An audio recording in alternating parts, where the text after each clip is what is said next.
is Romis, and welcome to WromComms, the podcast sharing the joy of sim racing and motorsports. Thanks for stopping by. I am Serta, and I will be the host. Today, I am, as always, accompanied by Ike. Hey, and by Cody. How are you, mate? Howdy. I'm doing great. I'm as usual for this. I'm just waking up, but we're here. We're having fun. Before we start the podcast, I would like to thank our patrons and members very much for their support and their ideas. And if you're a patron or member of at least the Formula 4 driver or bronze level, you will be able to hear us record the podcast, words and all, and will be able to react and ask questions in our chat. More of a reason to become a patron. And like and subscribe while you're at it. Grab your warm beverage or your cold beverage and sit down. So, I want to start the podcast with an assertion that I want to support with data. I say we're living in golden times for sim racing. They may end soon, or not, and I rather hope not, but we've never seen our hobby getting that much traction ever. On the software side, we not only have a still thriving usage of the existing sims, for the most part, and I have the numbers to prove it, every first weekend of the month, in fact, but we have new software at the door. We have Rennsport, we have Le Mans Ultimate, we have Assetto Corsa 2, we have a GTR Revived, and we have a new Argentinian sim, Pista Motorsport, which the guys are working on. Rennsport I was able to test, Le Mans Ultimate one of our viewers was able to test. Then we have companies like Reza, the makers of Automobilista 2, who clearly have stated that they are in a good place financially. They are continuing development, and they can even afford to buy the license to Le Mans and seemingly to the LMDH cars. On the hardware side, we not only have the established companies like Fanatec, Logitech, Thrustmaster, and the relatively new Simucube, but also a company like Assetec, by the way, all European companies, but that's a discussion for another day and not where I want to go with this. So a company like Assetec Sim Sports, who are offering a bundle of their product branded to Tony Kanaan, the incredibly respected Brazilian NASCAR IndyCar driver, and rightfully so, but who just published a cooperation with Micro Center, a big retailer in the US of A, who will now offer the whole gamut of Assetec products on and offline. Assetec, who are in a good financial place also because of their sim racing products, as we heard in March, I think it was. And we have Camus, a Chinese company disrupting the market with low prices and interesting new engineering. Again, my assertion, we are living in golden times for sim racing. How long they may last. Your opinion on that? I think that you're absolutely right, and I think that we've got until about 2026 or 2028 until this bubble really dies down. As you say, we've got the hype of new software coming out. We have yet to see the full potential of Rennsport realized. I think that we've said in previous podcasts, while we can't say anything for sure, Rennsport are absolutely making the right noises as far as what we want to hear from someone making a new sim. Community focused, ownership of content, free to enter, mod support, DX12.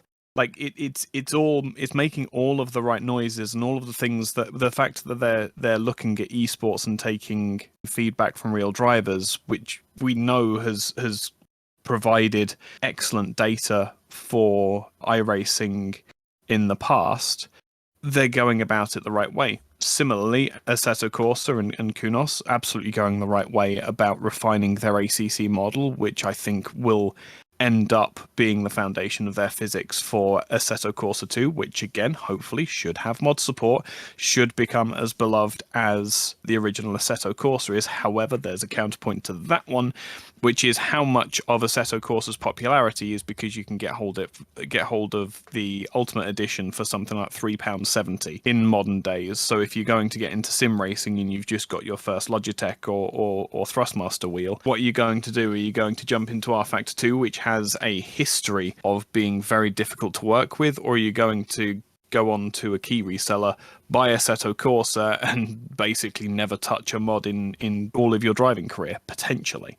unless of course you start beating the AI 100%, go into online races, realize that you're actually quite good, and then you start looking into more and more things that you can do. Although Assetto Corsa was already popular before the prices went down so heavily. Oh yeah, no, not that it isn't worth its place. I'm not saying it hasn't earned its place and it deserves to be where it is. I'm saying that any new growth is down to the lack of cost of entry rather than anything else. That said, there is a adage that goes round in business sectors that you need to wait 5 years before any kind of societal zeitgeist or boost in ratings takes effect in the business sector. And if we look towards 2024 and 2025, where things are looking to start to get really good, that lines up with the start of lockdown. So I think that all of this growth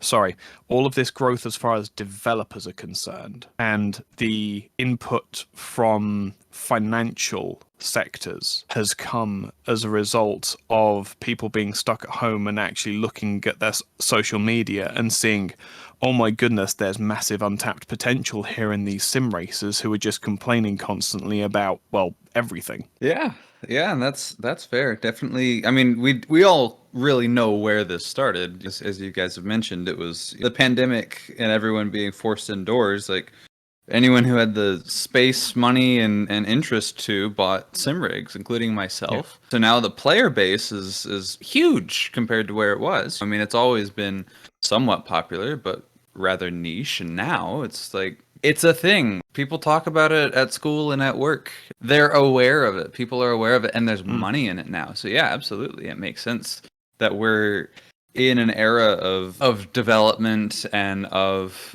investment into the space. Yeah, absolutely. That's very unsurprising. Actually, I could, if you could unpack the 2028 end date that you have. That's where I think the bubble's going to burst, because what they've seen is the absolute tip of that spear, trying to really invest in, or trying to get investment from, sim racers and sim racing. As I say, they're making all the right noises to make it work. But if Rennsport isn't a complete success, as in it's dragging away, as we said just before we started recording, if it isn't dragging away the Assetto Corsa drivers, the R-Factor 2 drivers, the AMS2 drivers, and possibly even the race room drivers from their sims and embedding them into one ecosystem, much like iRacing, then it's going to be considered a failure. And all of the interest that we've seen, all of the development that we've seen is going to just fall off a cliff. Don't get me wrong, what we have now is fantastic. The hardware that we've got coming out, especially in Acertech taking an interest in sim racing as well, absolutely fantastic, and those products will never go away. And as long as we have those products being made, I think we're going to be okay. But depending on the outcome of Rennsport, particularly, I think that will dictate whether the bubble bursts as far as the corporate interest in sim racing is concerned, or whether it continues beyond that. And that's where that 2028 comes from, is because we've got the hype around Rennsport. That's going to be jollied along by things like the Le Mans Ultimate release, Assetto Corsa 2, iRacing bringing sweeping updates as well. There is a lot of news that Rennsport can piggyback off at the moment. Once all of those come and all of that hype goes the way of the dodo, Rennsport will have to stand on its own. If it can't, I think we're going to see a lot less investment, and a lot of the money that's currently being thrown at sim racing is going to start to dwindle. But people use more than one sim. At least most of the people I know, they have one preferred sim and then one or two others. So I don't think that Rennsport has to take over the market. No. They have to find a place. They have to find a cozy place to become, if not the preferred, at least the number 2. I wouldn't say that Rennsport has to take over the market. And on the other hand, we have a market that is growing. We have immensely bigger numbers than we had last year in overall drivers in overall sim racers. As you say, this can be an effect of lockdowns. These can also be a self-sustaining effect, because during the lockdowns, a lot of drivers, of real life drivers, sat at the rigs that they already had. Yep. And started racing those rigs and started streaming and calling their buddies and saying, hey man, there's this thing, sim racing, I train here, and maybe you with your 15 millions per year can afford 100,000 to build yourself a nice rig. I'm going to tell you what to buy. And then they started all racing against each other because, hey, they're drivers. If they're racing cars, it's because they love to do that. And if they cannot race their real life cars, they're gonna sit down at the next best possibility. And this is where I think it could become a self-sustaining thing, because sim racing is one of the things you can do on the computer that translates very well to real life. Yep. And vice versa. You see the drivers driving around on their GT3s, on Le Mans, on Formula One, or whatever. And then you say, oh, so I'm going to buy something that is near enough, and I'm going to feel like that. The success of the F1 games is clear proof that people see people driving and say, oh, I can do that too. Mm-hmm. And then they either use the controller, which are your normal pop and mom operations, so to speak, or they go one step further and maybe continue that way. So maybe we're going to see some implosion on 2028. Maybe this thing is going to continue growing. That, I don't know. And we'll see. No, that's what I was trying to say, was if it's going to go 2028, there is enough momentum and there is enough money being thrown at the ecosystem that it's going to sustain itself until 2028. After that point is where I think we may see a massive decline. The other part of the thing, of the conversation as well at the moment, is the amount of interest and the amount of push that's happening, as you said, mentioning Formula One with Liberty Media, and how much that's gotten into the zeitgeist, the psychology of what Liberty Media have done in including the Americas in their publicity plan. And it's nice to be included. Oh, absolutely. It has. It's gotten into what you could be called the mainstream media, if that makes sense. So we're not getting not just the frustrated racing drivers anymore. It's people with spare money and an idle interest who are suddenly able to have a go, kind of thing. When you look on Facebook Marketplace or any of the other free-to-list marketplaces, they're selling wheels for just over £100 and things like that. And I mean, £100 to try something that you're never going to be able to have an opportunity to again, that is compatible with your console. Why would you say no? But of course, other side, and that's where your 2028 comes, is it's very possible we're going to reach market saturation at some point, either in 2028 or sooner or later, because how many sims are being prepared, how many sims are in the making, and how many sims we already have. That's a lot. It's gonna be something like 10 sims at the same time. I don't know if the market is gonna support them all. We'll have to see. I fear some of the old ones and some of the new ones are gonna die. And also market saturation with hardware. You have companies doing same old as Huizingveld, up to a point as Fanatec. You have then companies doing something completely new as Camus. And then you have people like Acetec who are kind of doing the same, but are making the right strategic decisions. Like the deal with Micro Center is an enormous thing, I'd say. Oh, that's absolutely huge. And Micro Center, I think it's 25 locations across the US. So 16 locations.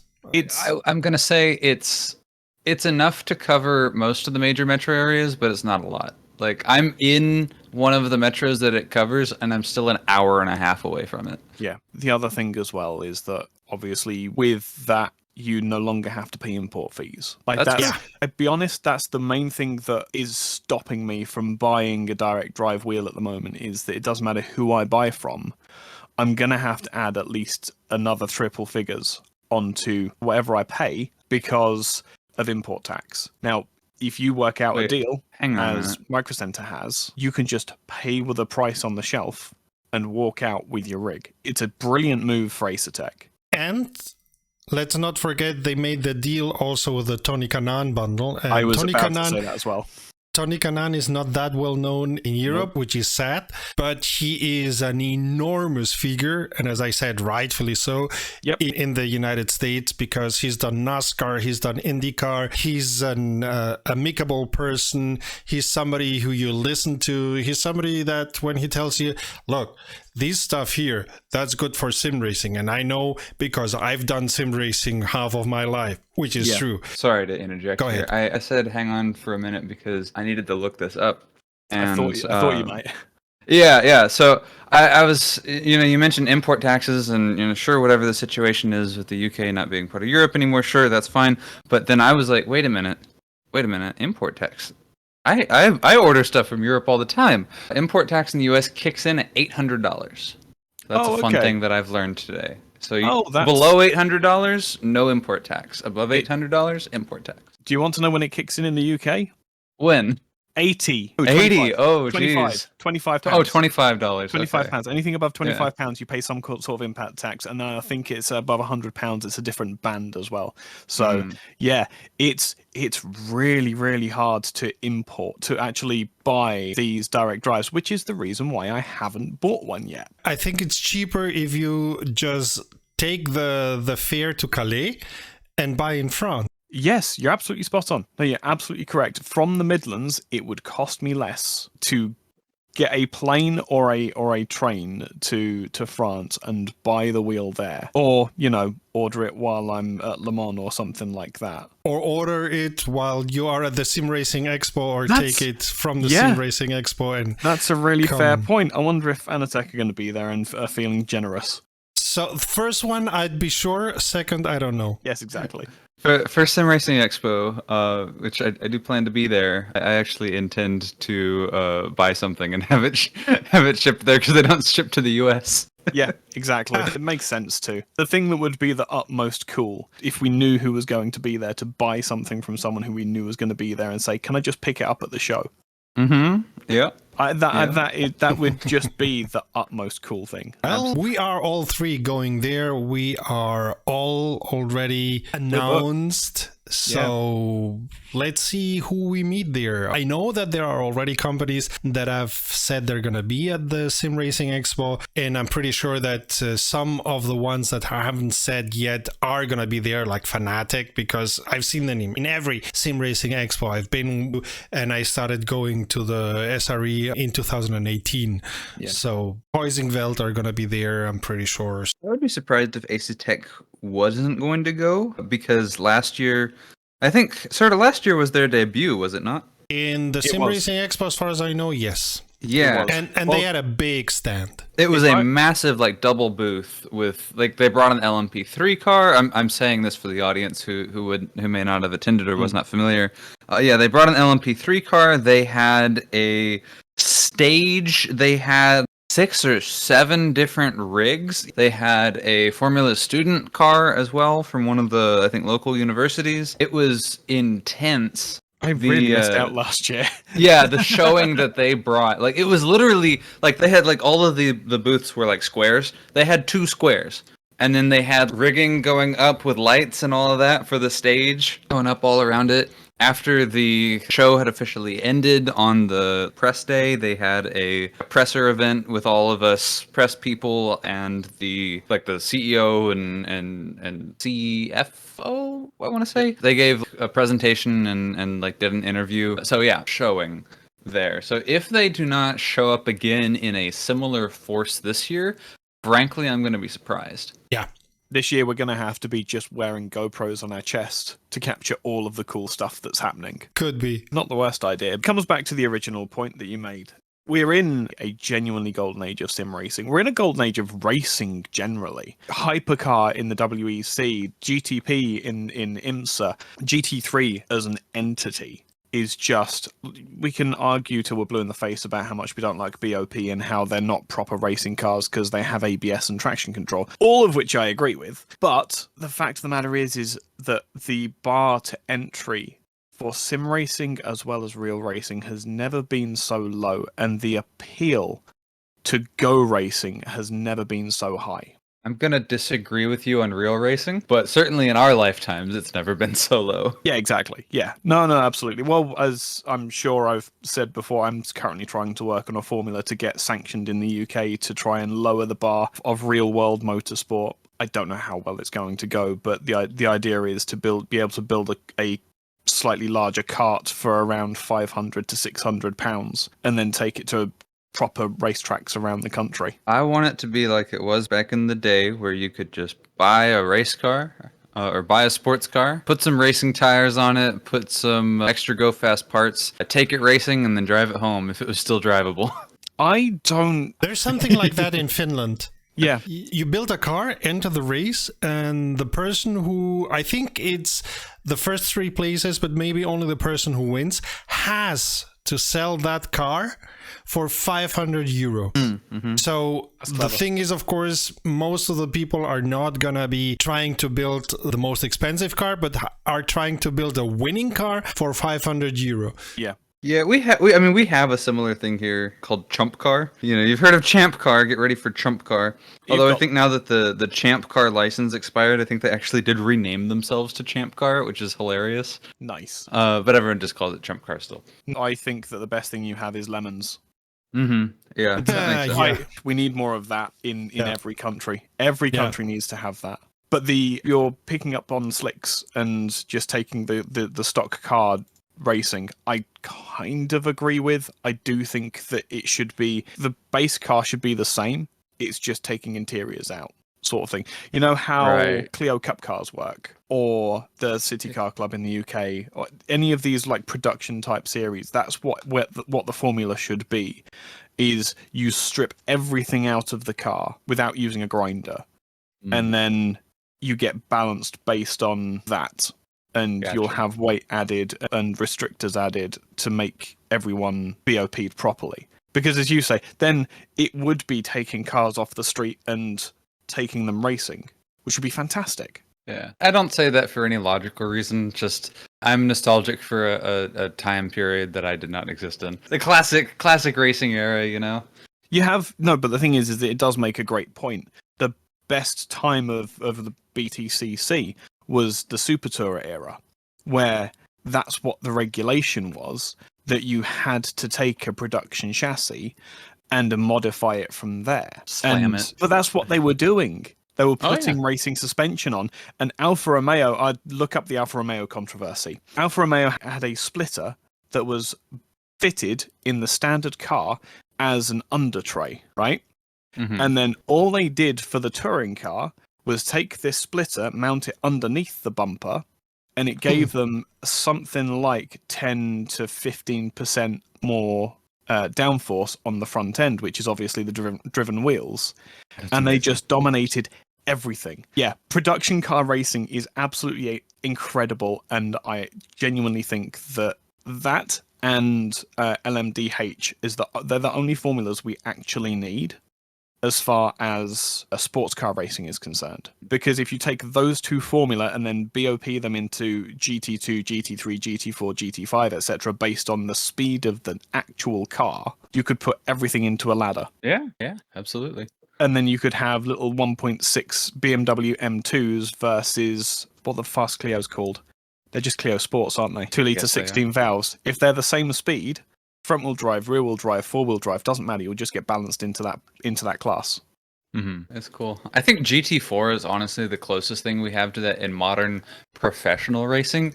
So yeah, sure. There's lemons. There's all that. Like I still want it to be a professional operation, but with road-going cars. And GT4 just is that. They start with road-going chassis and modify them. And those races are so fun to watch. My goodness. I remember there was a clip a while back. It was like a McLaren and a Camaro battling it out. It was like a McLaren 720S or 650S or something like that. No, it'll be the 570S. 570. That's the one. Yeah. Yeah, the McLaren 570S and Camaro just battling it out. The McLaren, of course, he was quicker on the curves, but as he was, I think, going around a lapped car or battling with another car or something like that, they come around a corner kind of slow, and the Camaro nails the corner exit, and then just on the straight, just hours away from them for the win. And it's like you would never think that those two would be competitive, but in GT4, my goodness, they are. Yeah, and that's the other thing as well, is that you can take those cars, and it's not just about the power to weight ratio or the aerodynamic drag or whatever. It's how they handle each particular track, the differences in performance that you can get. I think the Chevrolet has something to the tune of 30 or 40 more horsepower than the McLaren, but the lap time is the same, if that makes sense. Yeah. The aerodynamic performance of the Chevrolet compared to the McLaren is obviously negligible. Way worse. Yeah. The handling is obviously way worse, but they bring it back up to par with the 30 extra horsepower and the noise of the Chevrolet as well. Anytime I'm playing with GT4 cars in ACC, I take the Camaro, because there is something addictive about the noise of that exhaust. Mm-hmm. But Absolutely. Coming back to sim racing, yes, I do totally agree. We are getting towards. I don't think we're quite in the golden ages yet. I think AC2 is going to signal the start of it, but we're coming into one for sure. So you mentioned like a Rensport as like the like litmus test, yes, for whether or not sim racing will survive or not. I think that's kind of a bleak way to look at it. No, I think that's a part of it. If it is an absolute bomb and a bunch of people buy it and try it out, maybe they get turned off of it. Sure, maybe it takes a hit, but I'm actually thinking about, AMS2 still has a future, and I think there's also people like myself being turned on to the idea of AMS2. And because it's AMS1 dirt racing, baby, going dirt racing. Yeah, exactly. And then they're getting Le Mans as well. That's a new big thing. That's a make or break for me personally. Yeah, it's gonna kill Le Mans Ultimate. I don't know if it'll kill Le Mans Ultimate. If Le Mans Ultimate does and this is okay. Bear with me here. Oh, no, bear with me here. Yeah, I'm with you.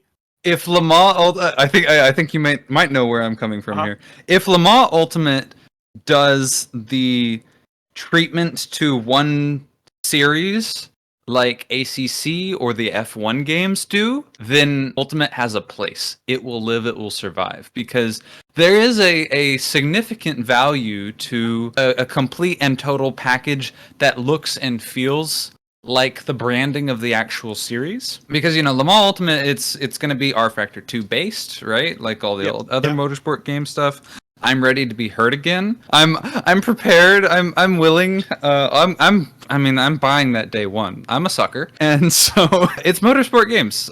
We know with the last release of motorsport games that, man, that could go really bad. But it could also, maybe they figure all the problems out and it's really good. But either way, tangent, they are creating a total package that is all already put together for you.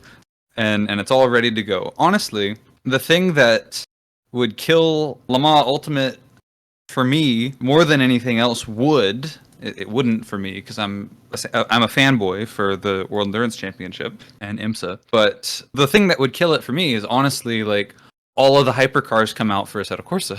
United Racing Design, Race Sim Studio, those sorts of things. But clearly, because. Okay, if you want to race modern Formula 1 cars and you want to have the best physics experience, you go to two places. You go to Assetto Corsa and you buy the Race Sim Studio stuff, because it's freaking amazing. Those are some of the best simulated cars for for any sim, I think, ever. Or you buy the iRacing Mercedes, I guess, maybe. Automobilista 2, I would have said. Yeah, I was going to say. Or you do Automobilista 2, sure. People don't do that. They go buy the F1 games.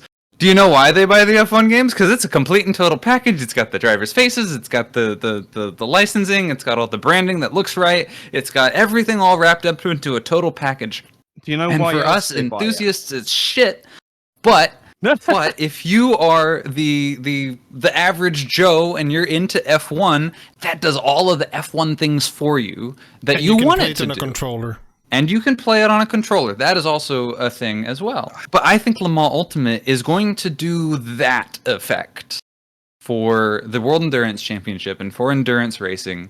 I think it's going to do that in the same way that F1 has made a complete and total package that has been successful. I totally disagree. There is a key thing that LMU is missing that F1 games have, and that is console support. Yeah. Well, it's missing right now. No, well, it doesn't matter.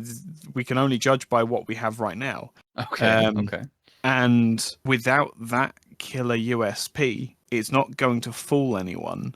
And there is so much baggage at this point between R Factor 2, Studio 397, and Motorsport games that they're never going to get, because I think, Sertra, you said to me before that picking up an F123 or a Gran Turismo or something like that is something that you can do just when you want to drive, but you don't want to get the rig out.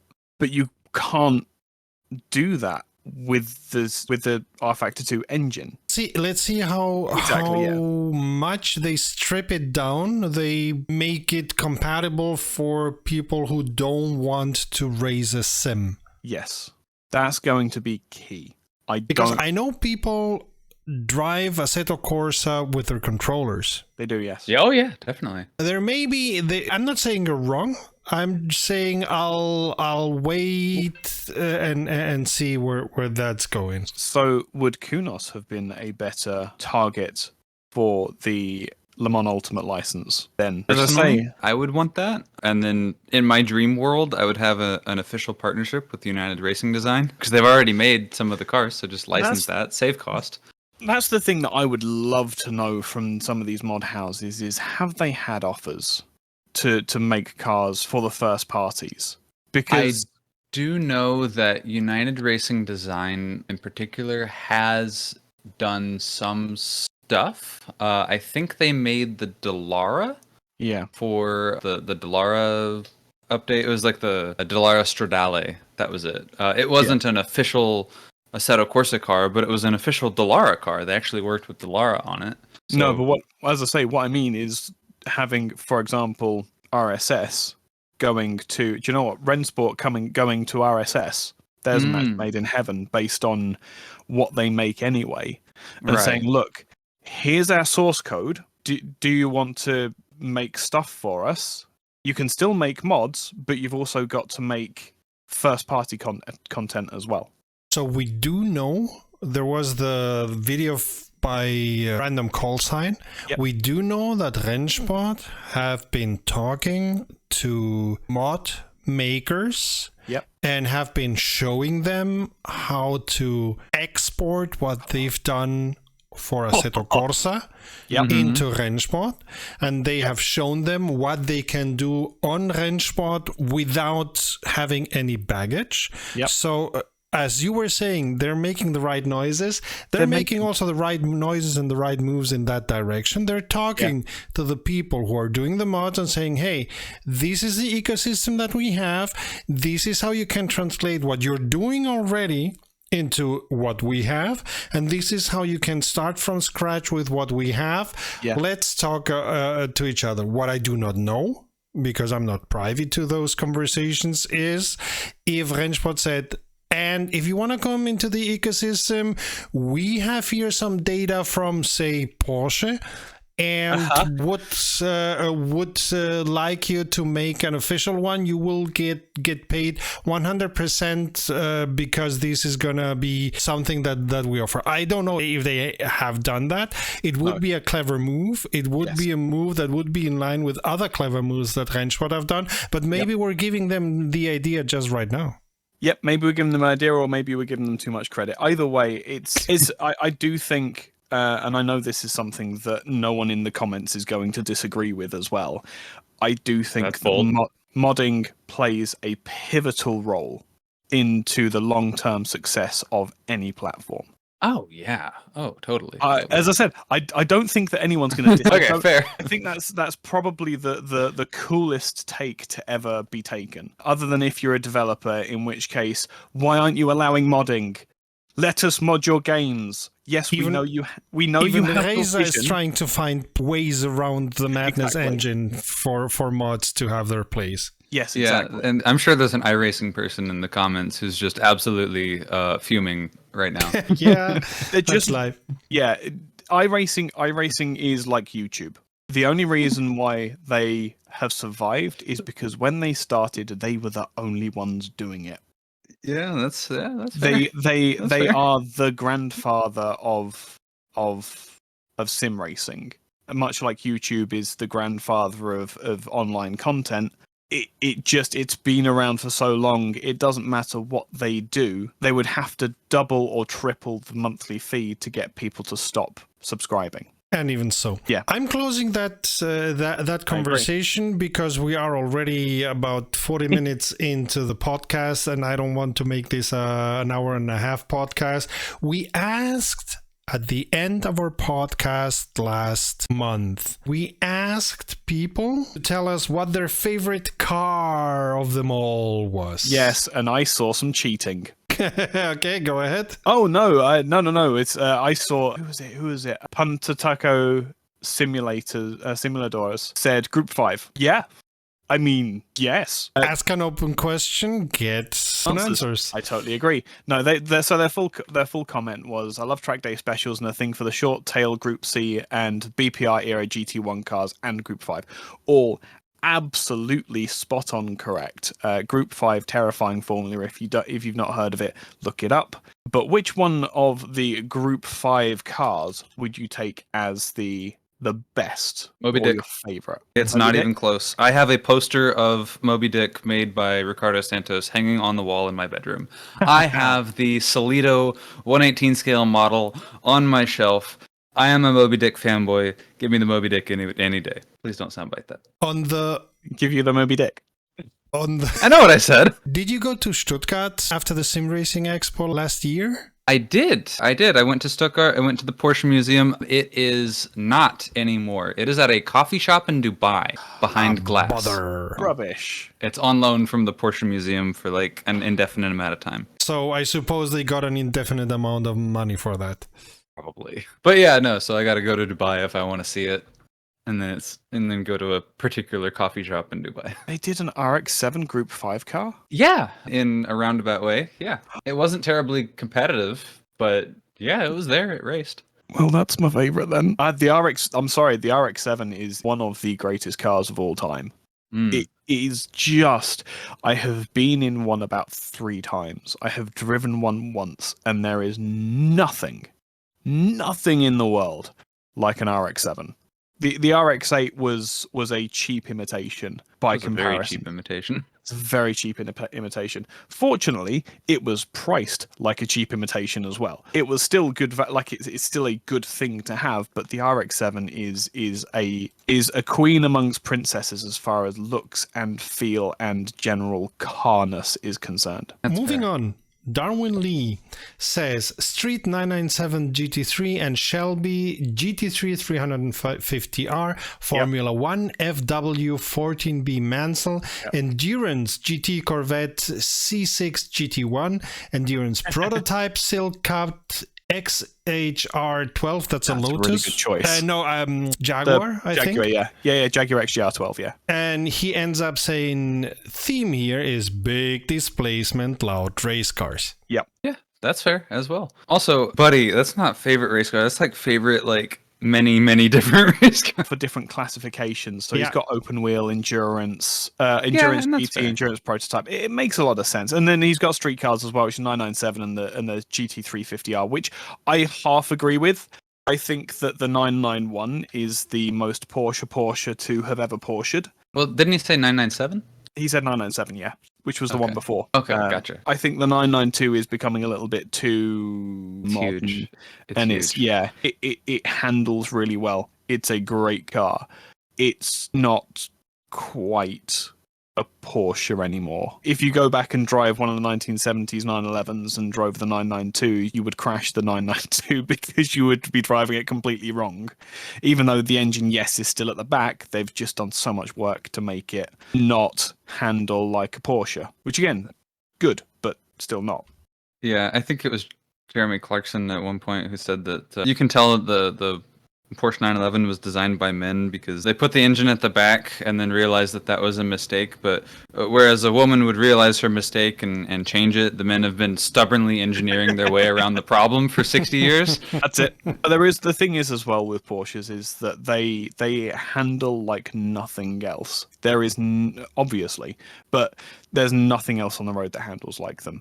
And to drive one takes so much patience and skill and talent to drive one right at the edge, especially the older ones. Yeah, and confidence. Yeah, don't forget confidence. That's the biggest thing. It's like, funnily enough, it's like driving Subarus. The second you lose confidence in the car is the second that you crash. Yeah. If you have the confidence to keep your foot in it in a Subaru, you will never crash.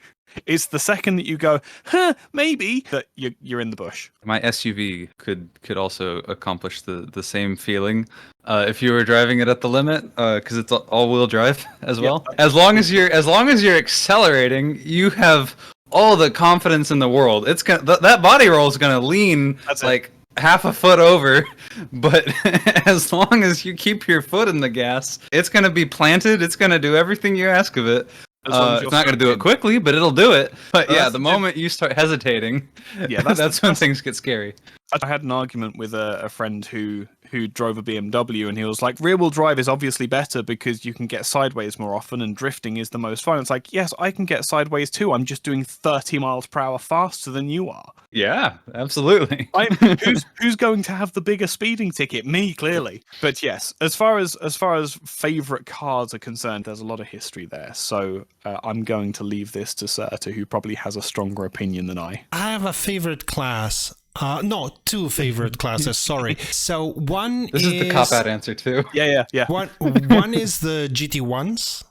Put me in anything GT1 because I love those. Those cars are not easy to drive, but you know that they are made for being big and loud and fast and whatever.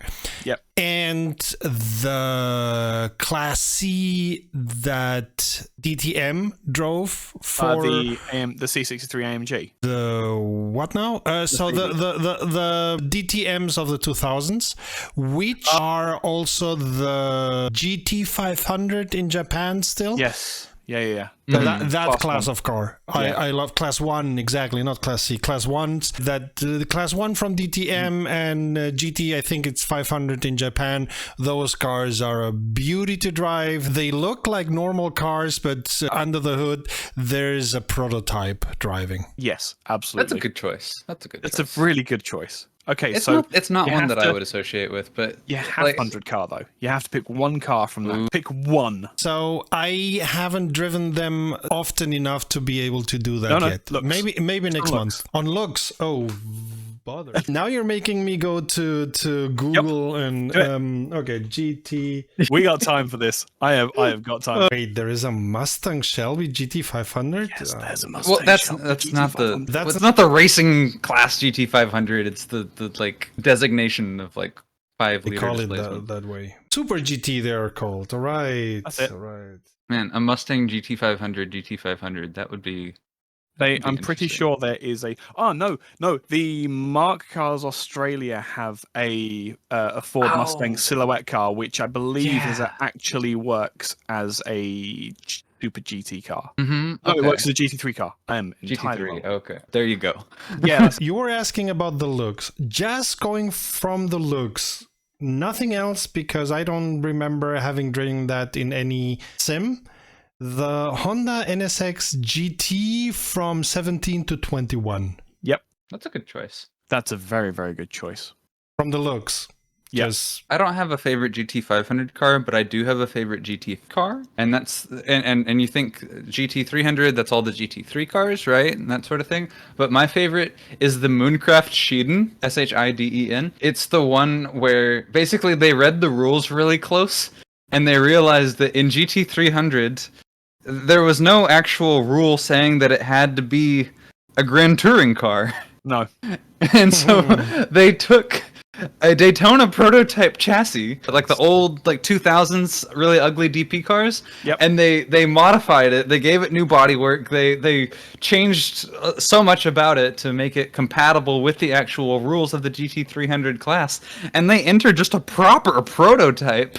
Yep. In the GT300 class in Super GT. Nice. So yeah, that's my favorite. I love stuff like that where they just study the rules and they're like, hey, technically this isn't cheating. Yeah, I Okay. just realized Yeah. that two of my favorite cars are actually eligible for GT500. Oh? The McLaren F1 GTR actually took part in Super Oh, yeah, it GT did, in didn't it? 2005, and the In Nissan 2000. GTR GT500, obviously. The Wow. McLaren is one of the prettiest cars I've ever seen. It has one of the best noises from one of the best engines that have ever been, and the Nissan GTR is just, I mean, they called it a Godzilla for a reason. Yeah. That car came out, I think it was what, 2003 or 2005, I can't remember when. 2008 it says here on Yeah, that's the Wikipedia. GT500. It's the okay. When did the original Nissan R35 come out? Oh, R35. That was 2007. It says 2000 and yeah, yep, December 2007. Perfect. Yeah, so 2007 that car came out and redefined what a supercar was. I love game-changing cars. So again, if you get to this point in the podcast, put your comments below of game-changing cars. We do try to read all of them, and I certainly read all of the comments and replies to some of them as well. The Nissan GTR was the actual Godzilla, the true car that kind of changed the landscape for quite a while. I think before this most recent hybridization and things like that came around to the market, I think the GTR was the car that people could point to and go, yes, that's a bookmark in history. All right. I would like to continue that tradition that you started, and I'm going to ask to our listeners, people watching, to comment what are their 3 favorite drivers of all time. Oh, 3 wow. favorite drivers. Male, female, diverse, whatever they drove or are driving.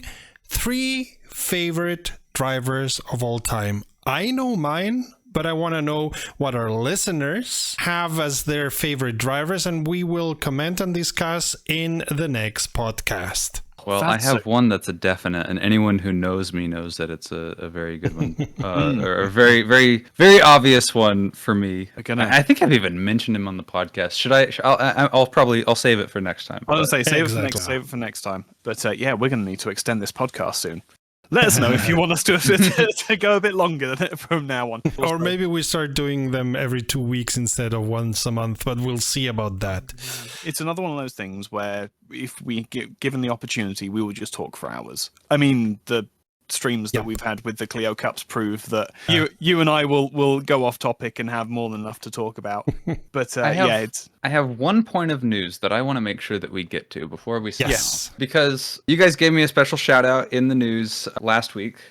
And so I felt it worth mentioning. So American Truck Simulator, which I now own, I have not driven it as much as I would like, but I've touched it a couple of times. They have their 1.48 update, which is out. And they have updated Texas, which is an amazing thing. Sort of knows exactly how excited I was for Texas to come in. Because, of course, in America generally, but in Texas especially, you're driving everywhere. You're driving all the time. And it's It can be a scary thing. Texas drivers generally don't rank among the best drivers in general, and so whenever don't rank among the best in general. Right, yeah, and then imagine of those, Dallas is like among the worst of those. But yeah, so and then combine that with absolutely massive highways and interchanges, and it's your only way to go most places. And yeah, that's a wonderful recipe. But anyways, there is one specific interchange. If you have American Truck Simulator, if you are interested in American Truck Simulator, and there is something that you want to experience, okay, actually, you know what? I'm going to frame it this way. If you would not normally play a driving trucks simulator, like if you're like, oh, I'm in the racing simulator side of things, why would I do trucks? Trucks are boring. No. Get American Truck Simulator, get Texas, and drive the High Five interchange. Oh, good. I knew you were going to say that. add this in the show notes. We'll make sure. I want us to add the Wikipedia page for the High Five interchange down in the description. Yeah, I know this interchange. It's not that bad. Have you been on it? No, I don't need to. It's 12 stories high. No, I see that. You're absolutely fine. I get it. What I'm saying is we have Spaghetti Junction, which is kind of like this and is also 5 stories high, but there's no signs. Okay. Hey. There's barely signs on this one. There are signs. They're tremendously confusing. You will get lost if you do not have a GPS. Yeah. But also, how fast? What's the average speed you would say that people drive over Spaghetti Junction? 60. Okay. The speed limit, national speed limit around those corners most of the time. Right, and that's miles per hour. Okay. That's 70 miles per hour. Yeah. Okay, 70 miles per hour. Right. So in Texas, the speed limit is typically regarded as the minimum that you need to go to keep up with traffic. Yep. So you have people who are going around the highest point of that, 12 stories high. There's 43 bridges on this thing. The highest one is 12 stories high. Yep. At like 80 miles an hour. Yep. Are they made of concrete? They sure are. And the barriers aren't all that tall. No, they're not that tall, and they're far too close. And if it rains, I'm sure there's at least one accident on there every single time it rains. Wait, Pretty it rains much. in Texas, right? It does rain in Texas, and I would say that it doesn't rain terribly often, but in like the spring and the summer, it floods. And these flood as well. Yep, that sounds right. That sounds absolutely right. And people don't know how to drive, so they don't really slow down. Yeah, that also sounds absolutely spot on. I see why you drive a 4x4. Exactly. Lots of sense made there. Lots of sense. Yeah, so the High Five, it's up north of Dallas. I have not fired up American Truck Simulator in a week to test it. I want to see if they've fleshed out more of downtown Dallas. I won't disclose where I work on the podcast, but I work in Dallas proper. Yeah, I work in Dallas proper, and I want to see if they've built my building. They probably have. That's what I'm going to go and check later today. Yeah, SES has been rather prolific recently with updating their maps. I know that a lot of the UK cities have been overhauled, and now I can drive through London and be like, oh, I know this place. Oh, I know this place. So Germany, Switzerland, the Balkans also. Yep. Yeah, there's a lot of landmarks that they've got pretty much spot on. And the other thing is, you say trucks are boring. I dare you. Oh, I don't say trucks are boring. No. You said people do. Yeah, to those people, I say you try driving through any of the European countries. You go east of Germany in a truck, and it is no. It's not. It's not boring. It's not fun. It's just terrifying, especially with the interesting AI of Euro Truck Sim as well. They don't obey any rules. Give way to me at a roundabout. Anyway, to our listeners, another thing that Ike just came up with, and he wrote it to me. So one thing that we would like to know from you: favorite 3 drivers of all time, living or dead, male, female, diverse, we don't care. Second thing that we would like to know from you, and that's something that you can ask from us, is who would you want us to have in the podcast in the future? As you know, we are, after a couple of years that we've been in the business, kind of well connected with a lot of companies and a lot of other YouTubers and other people. So let us know, who do you want us to have in the podcast in the future? And we will see if and how we can make it possible. Any last words from you, Cody Ike? Well, I would be remiss if I didn't mention it, but I am tremendously over the moon that Corvette Racing won Le Mans. I have to mention that because it's been like 8 years. The last time they won was 2015. I started watching Le Mans regularly and getting into it in 2016 with the knowledge of the 2015 win, and I was just like, all right, they're gonna win anytime now. And it just barely evaded their grasp for so long. Last year they got the closest they had ever been. They were way ahead. It was in the bag, and then an LMP2 just merged into them, just on accident, wrecked them. But this time around, it finally happened, and I could not be more happy. It's their last outing as a full factory team for the foreseeable future, and I am just so absolutely over the moon. That's my final thoughts. Ended on something something very positive. If you are a Porsche or a Ferrari or an Aston Martin fan, sorry about that. Might not be as positive, but if you're a Corvette racing fan, this is huge, this is massive, and enjoy the celebration with me. For what it's worth, I don't think anybody begrudged Corvette that win. As someone who is European focused, every single person that I have spoken to was happy for Corvette to get that win. And what a swan song for the C8. No kid. Well, okay, the C8's not dead, but the C8 GTE car. Sorry, what a swan song for GTE and for the C8 GTE. Yeah, of course, that is running in a detuned form and in IMSA as well. So if you want to hear that beautiful flat plane V8, vroom vroom, buddy, making good noises, they are still participating in IMSA in the GTD series. So do go and watch and listen, because it sounds fantastic. Oh, and some other real quick real life racing news. This week, TF Sport and Corvette Racing announced a partnership. TF Sport is going to run the pseudo factory effort in WEC, and Pratt & Miller, the constructors of the actual chassis for all the Corvette racing cars, actually, they are going to be entering the pseudo factory effort in IMSA. Yep. Yeah, I didn't realize we were doing real world motorsports as well as sim racing now. But we've been doing that since the first podcast, mate. We have been. No, the Corvette. I'm and it's another thing. I know a lot of people who aren't strictly Corvette fans that are extremely excited for a homologated GT3 car to come from Chevrolet, from GM. Callaway had one, but that's not Chevrolet themselves. Absolutely spot on. We have needed proper representation of Chevrolet in Europe for a very, very, very long time. Yeah, agreed.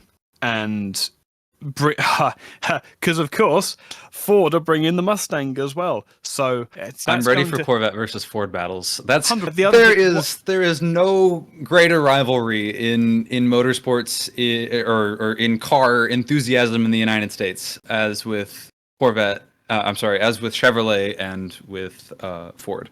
You've clearly never heard of the Ferrari Lamborghini beef in the US.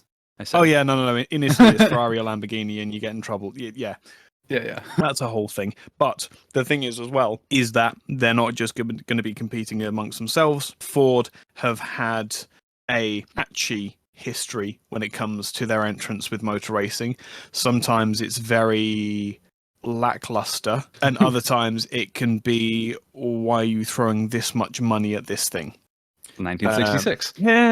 And their most recent foray into the GTE series.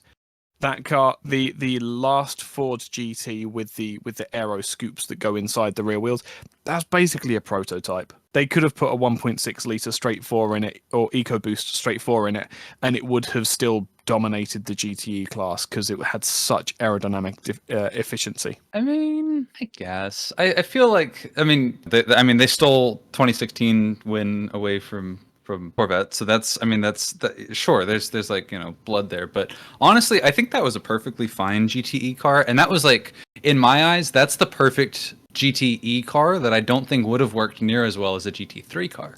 Totally agree. Agree. I think that's the car that I point to the most whenever I'm arguing for like save GTE. It's not just GT3 but faster, because it is like it allowed for stuff like that. Yes, absolutely. And the thing is as well with GTE is it was a manufacturer's playground. It was the Formula One of sports cars. Oh yeah. But the amount of money that you had to throw at a GTE car was pennies compared to a Formula One car, but the racing was just fantastic. Mm-hmm. Absolutely. Yes, all right. GT will be long missed. Do I take that as your famous last words for this podcast, Ike? I'm happy with that. We've done none of the news, and we've had a lovely catch up and a bit of a therapy session with it when it comes to motor racing. We've done a lot of the news. We had Asset Tech and so on. Oh, we did. We have done a lot of these, actually. Yeah. So no. And Automobilista too. We've done a bit.